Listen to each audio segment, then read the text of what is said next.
Hello everyone, I am किशोर कारसेकर। तो इस video में हम बात करने वाले हैं JoSAA counselling as well as CSAB counselling. जो भी स्टूडेंट्स यहाँ पे इस काउंसलिंग में पार्टिसिपेट करेगा for IIT, NIT, triple IT और जीएफटीआई में, इसमें अगर स्टूडेंट्स को पार्टिसिपेट करना है और वो भी आपका जो भी कैटेगरी रहेगा उस कैटेगरी के टोटल बेनिफिट अगर आपको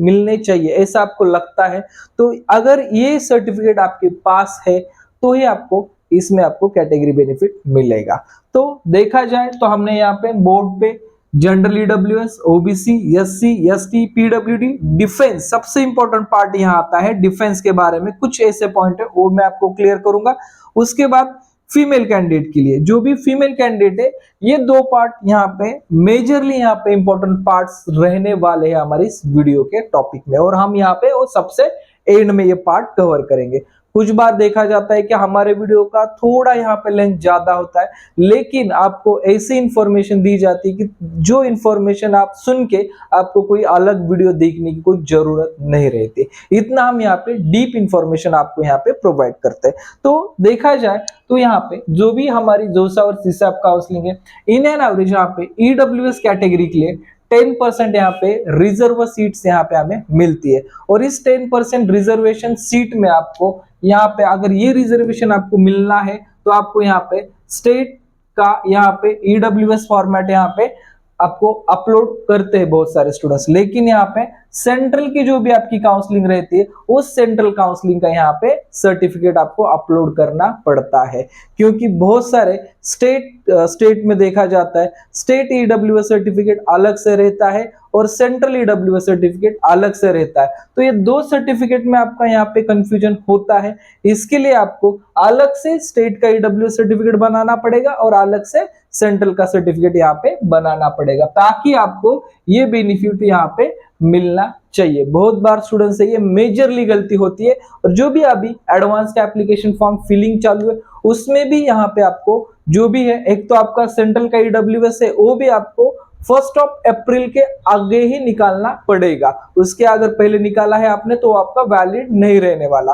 और आपको ईडब्ल्यूएस सर्टिफिकेट और ओबीसी सर्टिफिकेट, इन दोनों सर्टिफिकेट के लिए डॉक्यूमेंट्स रिक्वायरमेंट रहती है, और इसके आपको दोनों सर्टिफिकेट के डॉक्यूमेंट्स निकालने चाहिए। उसके बाद आएगा हमारा यहाँ पे OBC NCL certificate. OBC NCL certificate के बारे में अगर देखा जाए तो बेसिकली ओबीसी के लिए 27% यहाँ पे रिजर्वेशन आपको मिलता है, और 27% रिजर्वेशन का अगर आपको यहाँ पे बेनिफिट लेना है तो फर्स्ट अपन आपको कास्ट सर्टिफिकेट होना चाहिए, उसके बाद आपके पास नॉन क्रिमिनल, उसके बाद आपके पास वैलिडिटी सर्टिफिकेट आपको होना चाहिए। ठीक है, ये रहा स्टेट काउंसलिंग के बारे में। लेकिन जब आप सेंट्रली यहाँ पे प्रोसेस कर बेनिफिट का क्लेम करते तो आपके पास यहाँ पे ओबीसी का एनसीएल सर्टिफिकेट हो तो ही आपको यहाँ पे ओबीसी बेनिफिट मिलता है। और देखा जाए बहुत सारे ऐसे स्टेट है जैसे कि महाराष्ट्र में अगर ओबीसी की कुछ ऐसी कैटेगरी है जो उनके स्टेट में उनका रिजर्वेशन अलग से मिल जाता है, यानी कि NT1 है, NT2 है, VJDT है, ये कैटेगरी स्टेट ऑफ महाराष्ट्र में अलग से उनका रिजर्वेशन रहता है।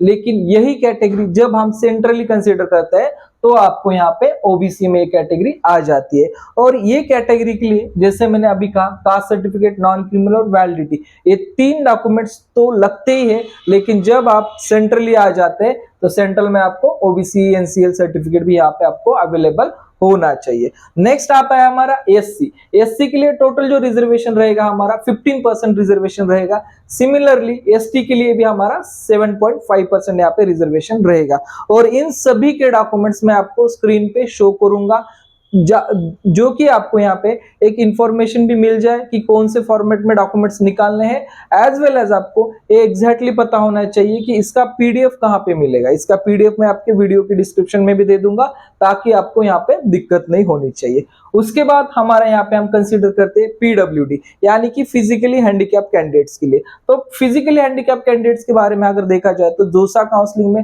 टोटली 5% रिजर्वेशन हमें यहाँ पे मिलता है। तो ये सबको क्लियर है, और जिस कैंडिडेट की जो भी यहाँ पे हैंडीकैप का यहाँ पे अलग अलग डिवाइडेशन किया है, जिसमें भी आप आते हैं उसका आपको सर्टिफिकेट एंड उसका वेरिफिकेशन करवा के ही लेना पड़ेगा, तो ही आपका यहाँ पे कैटेगरी कंसीडर हो जाएगा पीडब्ल्यूडी में। और इंपॉर्टेंट पार्ट आता है डिफेंस कैंडिडेट के लिए। तो यहाँ पे मेजरली गलती करते हैं स्टूडेंट जब जेई का एप्लीकेशन फॉर्म भरते हैं या जेई एडवांस का एप्लीकेशन फॉर्म भरते हैं, तब यहाँ पे स्टूडेंट से गलती क्या होती है कि आपका अगर आपके पेरेंट्स अगर डिफेंस सर्विस, यानी कि स्टूडेंट्स ऐसे सोचते हैं कि मेरे अगर पेरेंट्स आर्मी, नेवी, एयरफोर्स इसमें है तो मैं यहाँ पे डिफेंस कैंडिडेट हूं, तो ये टोटली रॉन्ग है। जो जोसा और सीसैप में यहाँ का डिफेंस का रिजर्वेशन कंसीडर हो जाता है, वो रिजर्वेशन जिन स्टूडेंट्स के पेरेंट जब हमारा वॉर कंडीशन रहता है, वॉर कंडीशन में अगर आपके पेरेंट्स डेड हो जाते हैं यानी कि उनकी मृत्यु हो जाती है, तो ही आपको इस सीट का बेनिफिट मिल सकता है।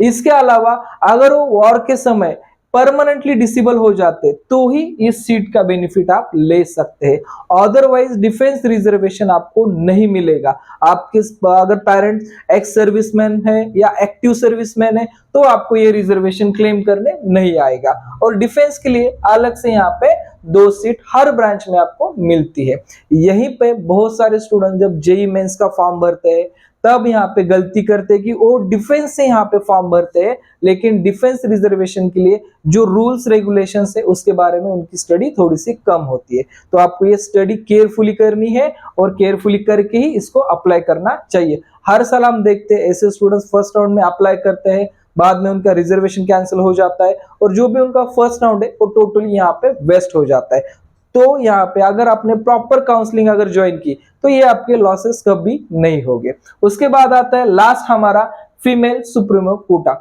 यहाँ पे देखा जाए जो भी लेडीज कैंडिडेट है उनके लिए हर आईआईटी में एटलीस्ट 20% यहाँ पे रिजर्वेशन रहता है। हर आईआईटी में, ठीक से सुनिए, मैं हर आईआईटी की बात कर रहा हूं, तो यहाँ पे 20% अलग से रिजर्वेशन रहता है for only for female candidates के लिए। ये रूल क्यों बनाया है कि देखा जाए तो हमारे इंडिया में जेंडर इनबैलेंस है, वो जेंडर बैलेंस करने के लिए सेंट्रल गवर्नमेंट ने कुछ रूल्स के अकॉर्डिंग यहाँ पे लेडीज फीमेल सीट के लिए 20% रिजर्वेशन अलग से रखा है। तो बहुत सारे स्टूडेंट्स जो भी लेडीज कैंडिडेट है वो अगर जेई एडवांस में अपना रैंक या क्वालिफाइड भी होते हैं तो मेक श्योर आपको ये प्रोसेस ज्वाइन करनी चाहिए, ताकि यहाँ पे देखा गया है बहुत सारे लो मार्क्स पे भी आईआईटी की कुछ सीट्स, यहाँ पे आईआईटी की बहुत सारी सीट्स यहाँ पे मिल सकती है। तो आपको फर्स्ट अपॉन तो जेई एडवांस में क्वालिफाइड होना है और आपको जोसा काउंसलिंग सक्सेसफुल यहाँ पे ट्राई करनी है, और ये ट्राई करने के बाद आपको इसका बेनिफिट मिलने के ह्यूज चांसेस रहेंगे। तो इन दिस वीडियो में हम ये पार्ट यहाँ पे कवर किया है जो भी कैटेगरी का है।